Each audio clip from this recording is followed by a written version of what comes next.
करीमनगर के सरकारी अस्पताल में ज़ेरे इलाज एक कोरोना के मरीज ने एक सेल्फी वीडियो पैगाम जारी करते हुए दवाखाने में मरीजों की अदम निगहदाश्त के मुतालिक कहा। वार्ड में ना कोई नर्स है और ना कोई वार्ड बॉय। इसने ये भी बताया कि इस बात की शिकायत जब डॉक्टर से की गई तो डॉक्टर्स ने कहा कि वो अपने अफराद खानदान को बुलवा कर मदद हासिल कर ले। इस वीडियो के आम होने से दवाखाने का अमला शदीद तनखीद का निशाना बना हुआ है।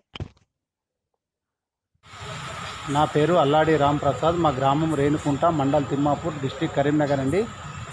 మా ఫాదర్కు కరోనా పాజిటివ్గా ఈరోజు పాజిటివ్గా వచ్చిందని చెప్పి సంబంధిత అధికారులు ఫోన్ చేసి చెప్పారు. మా నాన్నగారి పేరు అల్లాడి వీరేశం, సన్ ఆఫ్ ఆగయ్య.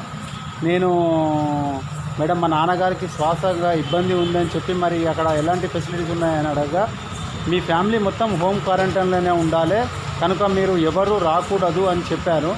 కానీ ఇలాంటి వారిపై మాకు నమ్మకం లేక మేము ఒకరము వచ్చాము. వాళ్ళు ఏమంటున్నారంటే మీరే ఉండాలి, చూసుకోవాలి, ఫుడ్ తినిపించాలి, మాకు ఎలాంటి సంబంధాలు లేవు సార్. అతనికి యూరిన్కు పైపు వేయడానికి కూడా సంబంధిత సిస్టర్లు కానీ ఎవరు కానీ మమ్మల్ని ఎవరు పట్టించుకోవడం లేదు. అసలు ఎవరికి ఫోన్ చేసినా ఎలాంటి రెస్పాన్స్ లేదు. ప్లీజ్ దీన్ని మీరు ఎలాగైనా చేయగలరని మా యొక్క మనవి.